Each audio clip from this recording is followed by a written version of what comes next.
그러면 무조건 간이가 좋은 게 아닌가요? 간이는 매입액의 0.5%밖에 공제를 못 받아. 매출액이 없어. 근데 1억을 냈어. 빵원이야. 왜냐? 그냥 사업자 등록할 때 간이가세자가 유리한지 일반 가세자가 유리한지 많이들 물어보시잖아요. 저도 너무 궁금해서 어떤 게 더 유리한 건지 오늘 설명 한번 부탁드립니다. 간이와 일반적인 뭐로 내야 되는지 굉장히 궁금해 하시는 분들이 많아. 일단 어떤 사람이 간이를 낼 수 있을까? 매출이 많이 높지 않는 분들? 맞아. 사업자 중에 영세하다고 판단이 돼서 너는 간편하고 쉽게 세금 신고를 해도 돼 라고 해주는 게 간이야. 간이 간편이고 이가 쉬울 이자거든. easy하다로 생각을 하면 편해. 근데 이 매출 기준이 얼마냐? 옛날에 4,800이었고 그 다음은 8,000, 그 다음에 지금 1억 400으로 올라왔는데 연매출 1억 400 미만이다 그럼 간이고 그 이상이다 그러면 일반 과세 사업자로 전환이 된다. 그래서 맨 처음 신규 사업자는 연매출이 없으니까 간이 과세자가 될 수 있는데 여기서 몇 가지 포인트들이 있어. 첫 번째, 부동산 임대업이나 과세 유흥 장소는 예외적으로 4,800만 원에서 아직 안 올라왔어. 계속해서 간이 기준이 유지되고 있어서 임대업인데 뭐 6천이다 그러면 간이에서 일반으로 전환이 돼.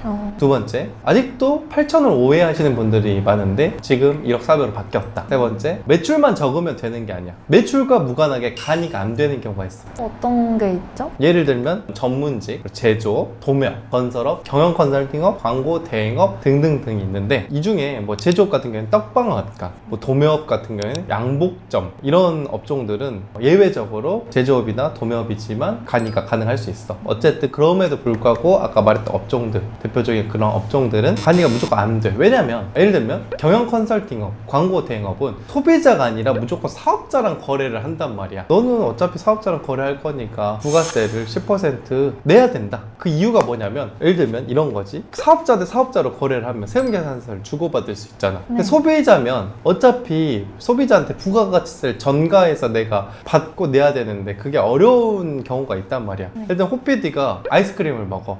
8,000원짜리 먹으면 이거 8,000원짜리 먹을 때 부가세 8,800원 내 라고 하면 부가세를 800원 낸다는 생각이 아니라 그냥 음식점에 800원을 낸다고 생각하기 때문에 내가 내기가 싫을 수가 있어. 그래서 소비자 대상으로 하는 사람들은 내가 부가세를 일부 부담해야 된다는 생각을 한단 말이야. 그러면 내가 좀 손해를 볼 수 있지. 근데 경영 컨설팅이나 광고 대행업은 무조건 소비자 아니라 사업자한테 청구를 할 거니까 내가 100만 원 받아야 된다면 무조건 부포 110 이렇게 요청을 한단 말이야. 10만 원 어차피 사업자한테 받을 수 있으니까.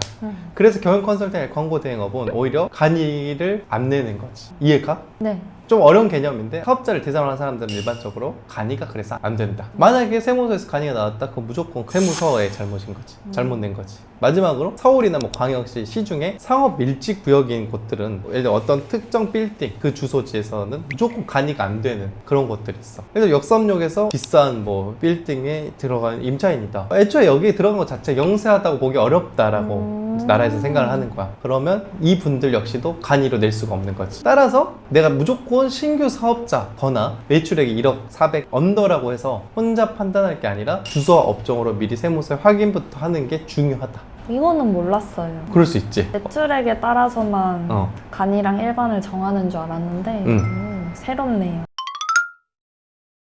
그러면 본격적으로 간이 세금 구조에 대해서 한번 이야기를 해보자. 사람들이 막 간이가 좋다라고 하는데 그 이유가 있을 거잖아. 네. 결론을 말하면 부가세는 원래 일반 사업자 경우에 매출세액에서 매입세액을 뺀 금액을 이제 낸단 말이야. 네. 매출액이 되면 1억이다. 그럼 1,000만 원 부가세를 받아야 되고 매입이 500 정도 된다. 그러면 50만 원에 대해서 공제를 받을 수 있는 거야. 그러면 1,000만 원에서 50만 원을 뺀 950을 이제 일반은 내야겠지. 근데 만약 간이다. 간이 중에 뭐 전자상거래업을 한다. 그럼 내가 1억을 벌었잖아. 그럼 1억에 대해서 세금 얼마 내냐? 150 정도 돼. 네? 800 차이가 난다고요, 방금? 그렇지.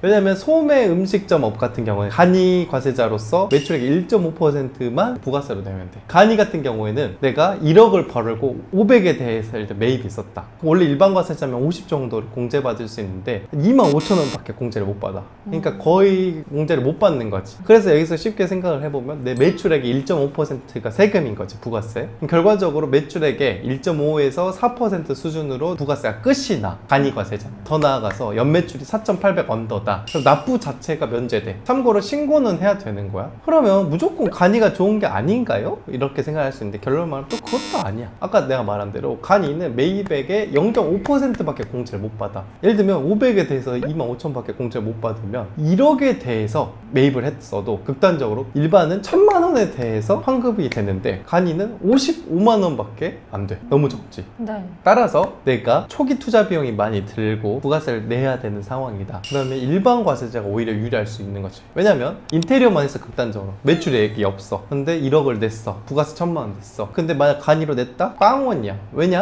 아까 55만 원이라면서 네. 세무사님. 결론을 말하면 환급이란 개념이 간이는 없어. 일반일 경우는 매출액보다 매입세액이 더 많다. 그럼 환급을 해준단 말이야. 마이너스면. 근데 간이는 그게 안 돼. 그냥 환급은 애초에 불가하다라는 게 부가가치세법상 논리야. 아까 간이과세자가 예를 들면 1.5에서 4%를 일괄적으로 낸다고 했잖아. 근데 이 비율보다 내가 매입액이 더 많다. 그래서 순이익이 더 적을 것 같다. 라고 하면 오히려 일반이 하는 게 낫고 내가 초기 투자 비용이 많아서 환급을 받아야 되거나 공제가 훨씬 더 많이 돼야 되는 상황이라면 투자 비용이 크다면 그때는 또 일반이 유리할 수 있는 거지. 또 다른 게 있어. 간이는 또 세금계산서를 발급을 못 받아. 못 끊어. 예를 들면 신규 사업자거나 직전연도 매출이 4,800 언더인 간이과세자는 애초에 세금계산서를 발급을 못 해줘. 거래 상대방인 클라이언트가 세금계산서를 발급받아야 되는 사람이다. 사업자라서. 왜냐면 부가세 공제를 받아야 돼. 그런 사람한테는 내가 무조건 맞춰줘야 되잖아. 내 클라이언트를. 그러면 이제 이때는 간이를 애초에 하면 안 되지. 일반 과세자를 해야지. 간이 일반을 고를 때 내 주된 클라이언트가 개인이 될지 사업자가 될지를 파악할 필요가 있고 그래서 그러면 뭘 골라야 되냐? 무조건 간이로 내야 되냐? 그게 아니란 거지. 첫 번째, 초기 투자 금액이 커. 세금계산서를 받았어. 그러면 일반 과세 사업자가 좋을 수가 있다. 그리고 내 클라이언트가 주로 소비자들이 아니라 사업자들이다. 그럼 또 일반을 해야지. 이분들이 매입세 공제를 받아야 되니까. 매출 대비 매입이 크다면 일반 과세자가 되는 거야. 그리고 초기 투자가 적다면 간이과세 사업자가 유리하고 손님이 또 개인이다. 간이과세가 유리하고 매출 대비 매입이 부가율보다 크다. 그러니까 아까 말한 대로 매입이 많을 것 같다. 라면 역시 일반이 유리하다. 사람들이 일반이랑 간이를 어려워하는 이유가 있군요. 뭘 선택해야 될지. 그렇지. 내 사업에 유리한 게 있으니까 일반 유리하다면 일반을 오히려 하는 게 더 낫고 사업자 등록을 한 번 내면 되돌리기 어렵단 말이야. 뭐 창업 가면 엮여 있을 수도 있어서 대부분 그냥 주변 말만 듣고 간이야 유리하다 하면 그냥 간이로 내는 경향이 있는데 웬만하면 사업자를 내기 전에 세무사님께 물어보고 인테리어 견적서나 예상 매출만 있으면 간이야 유리한지 일반이 유리한지 다 알 수가 있어. 그래서 이런 것들을 세무사님께 상담을 받으면 지금 어떻게 사업자를 내느냐에 따라서 내 추후의 세금이 수백 수천이 달라질 수 있으니까 웬만하면 상담 받아보는 게 도움이 되지. 자, 오늘은 일반이 유리한지 간이가 유리한지에 대해서 살펴보았는데요. 사실 간이과세자가 무조건 유리하다고 하시는 분들도 많이 계실 텐데 꼭 그런 건 아니고 일반이 또 유리할 때가 있거나 또 상황상 일반을 꼭 내야지만 되는 경우들이 있어요. 또 어떤 식으로 절세를 할 수 있는지까지도 플래닝을 짜서 사업을 영위하시면 절세에 큰 도움이 되시지 않을까 싶습니다. 오늘 영상이 도움이 되셨다면 구독, 좋아요, 댓글, 알림 설정 부탁드리고 다음에 더욱 유익한 영상으로 찾아뵙도록 하겠습니다. 시청해주셔서 감사합니다.